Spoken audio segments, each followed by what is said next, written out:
Épisode 2, Bébert. J'ai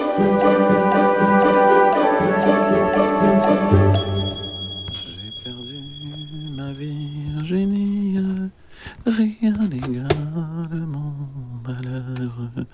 Ah, cruel rigueur. Oh, qu'est-ce que... Le chat? Qu'est-ce qu'il fout dans la cuisine? Jeanne. J'aurais pas dû lui dire qu'elle pouvait y toucher. Elle va tout le temps s'amuser avec. Elle t'a mis une gamelle de lait?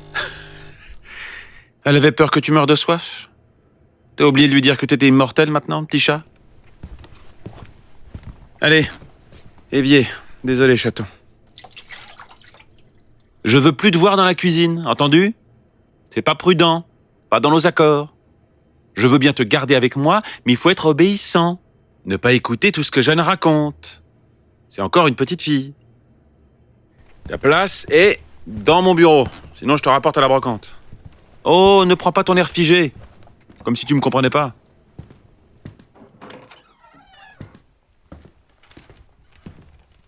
Voilà, sur l'étagère, à côté des livres. Pas bouger. T'es pas mieux, là? Bon, allez, je te laisse, chaton. Sage. Je vais bosser. Obligé. Allez, à ce soir. Mais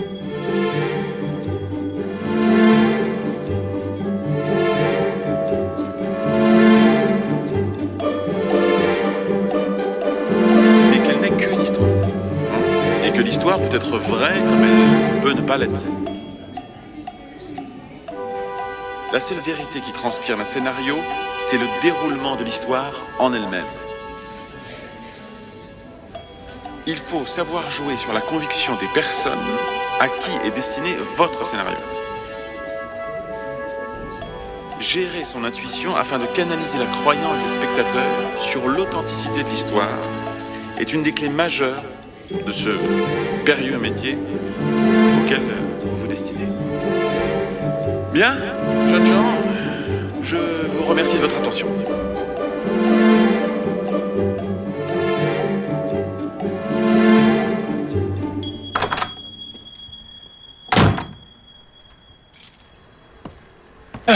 Crevé.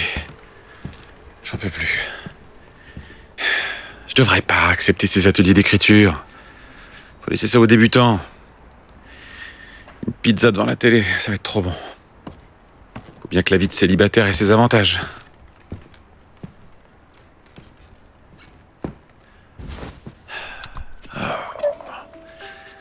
Un trafic ce soir dans cette rue, j'en ai ras-le-bol. Marre de ces fenêtres pourries, elle laisse tout passer, le boucan, la flotte, pour aller changer. Radin de proprio. Le chat? Merde. Qu'est-ce qu'il fait là? La fenêtre était fermée quand je suis parti. Je l'ai fermée. Oui, je l'ai fermée. J'en suis sûr. Le chat était dans mon bureau, sur l'étagère. Je l'ai mis ce matin. C'est quoi cette histoire? Qui l'a mis là? La femme de ménage? Non, elle vient plus. Et puis alors, pas du genre à toucher un chat empaillé. Virginie, elle est passée, elle a vu le chat dans mon bureau, elle l'a déplacé. Elle l'a mis à la fenêtre pour me faire peur, se venger. Depuis notre séparation, elle a tellement changé. Je l'appelle. Si c'est pas elle, elle va me demander ce que c'est que ce chat. Une généralisation n'est pas à craindre. Mais un suivi psychologique à grande échelle est à prévoir pour accompagner les personnes touchées. Je vais quand même demander à la femme de ménage. Ou à Jeanne. Au revoir. C'est bien quelqu'un. Moi qui l'ai posé sur leur bord de la fenêtre. Il y est pas allé tout seul. Un chat empaillé, ça ouvre pas les portes ni les fenêtres. Ça marche pas non plus. Oh, c'est flippant, ce chat à la fenêtre. On dirait un gris-gris de marabout. Oh, t'imagines si quelqu'un m'achetait un sort. Oh, heureusement que je crois pas à ces trucs-là. Je devrais peut-être l'ouvrir. Oui, voir s'il y a à l'intérieur. Si des types sont entrés dans l'appart, qu'ils ont mis des caméras ou des micros dans le chat. Ou alors c'est Virginie pour m'espionner, savoir tout ce que je fais, ce que je dis, et balancer ça sur Internet. Oh, arrête, je délire là. Oh, c'est Jeanne. Ma fille est passée, et elle a joué avec, c'est tout. Ah. Plus bouger, chaton. Hein? Tu devais être sacrément turbulent quand t'étais de ce monde. Jamais vu un chat mort aussi vivant. Ah. Et je mange ma pizza, mais tu viens pas m'en voler un morceau. Présent, hautain, gracieux, parfois vindicatif. Oh, faut que et j'arrête ce depuis toujours. de parler à ce chat.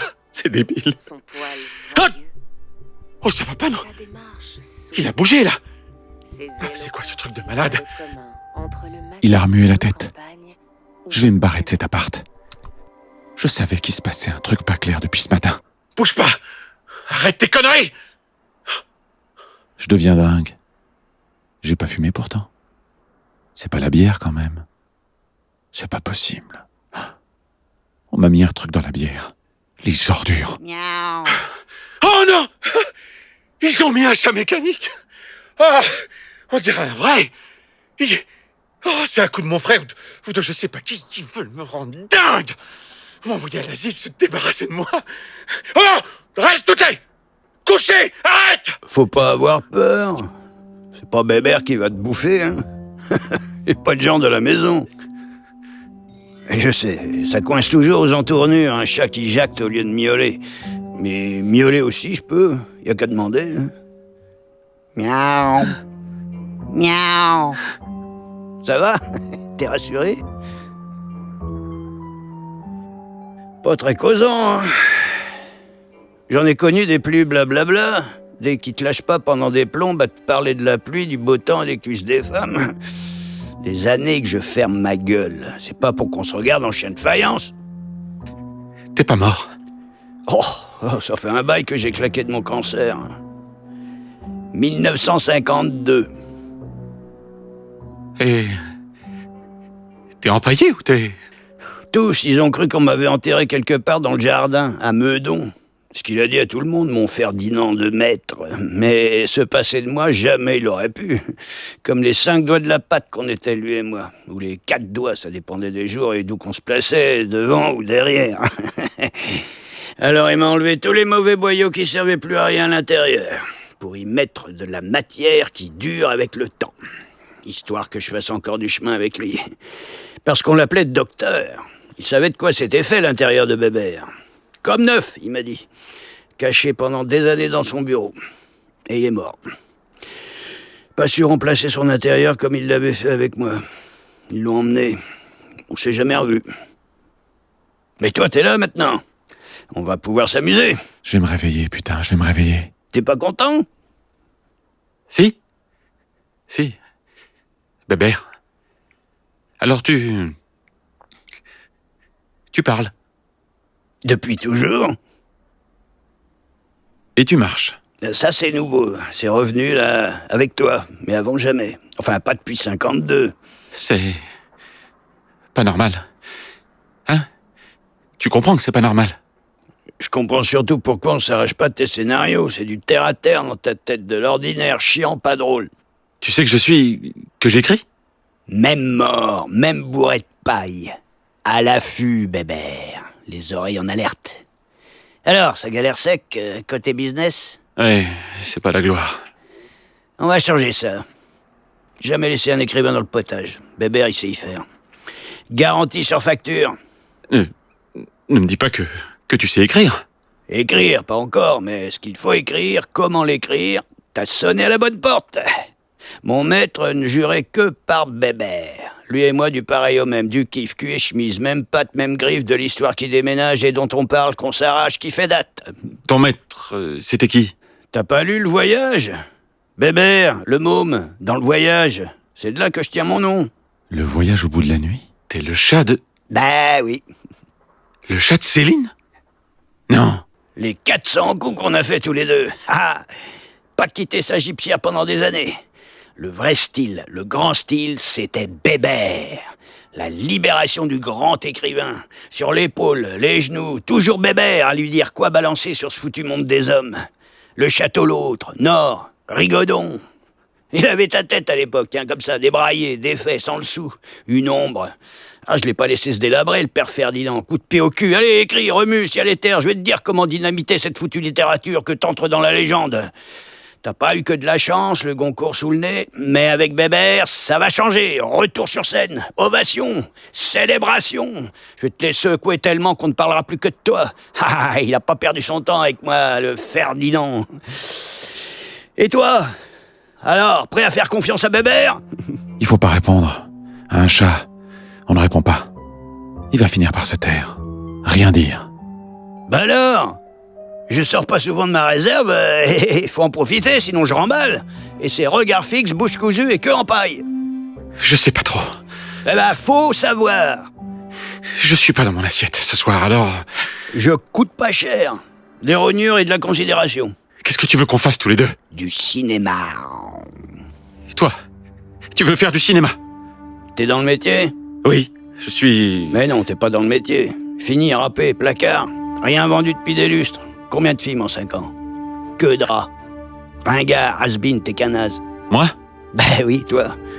C'est de la soirée de gala, ça? C'est du festival? De la paillette à gogo? Ben non, c'est télé-pizza avec le chat. Une chance que le chat c'est Bébert, que ça parle un chat comme ça, une aubaine. La chance de ta vie. Et c'est pas 2 fois. Apprendre ou à laisser. Sinoche avec Bébert? Tu n'existes pas. Tu es dans ma tête, mon imagination, pas réelle. Fatigué, Chris, surmené, burn-out. Le divorce, le manque de thunes, la pizza pas digérée. Oh, j'ai chaud, putain. À la fenêtre. Respirer, fermer les yeux. Quand je les rouvrirai, il sera sur son socle. Bouge plus, parle plus. Mauvais trip. J'ai rien vu. Rien. Miaou. Putain, qu'est-ce que... Pas mal, la vue sur Paname. Manquait à Bébert, ça. Les toits, la nuit. Il veut pas me lâcher. Alors, t'as réfléchi à ma proposition? Tu es vivant. T'en doutes? Tu parles. En tout cas, en cause. Bébert, le chat de Céline. Tu pouvais pas trouver mieux. Fini la galère. Et tu veux faire du cinéma avec moi. Bah, tu sais, les bouquins, j'ai donné. Tout ce que j'avais dans les tripes, j'ai donné. Pas mieux faire. Le cinoche, ça sent la nouveauté, le jamais vu, l'exploratif. Et puis t'as besoin de moi. Monsieur, fais pas ton timide. T'es sans femme, sans fric, sans taf. Ça fleure la dépression jusqu'à la fin. La gueule jusque dans le trou. Si j'ai un type qui était personne. Pas bon, pas bon. Oulala. Allez, Bébert s'occupe de tout, on va leur montrer. Pas que du mou et du ronron dans notre caboche.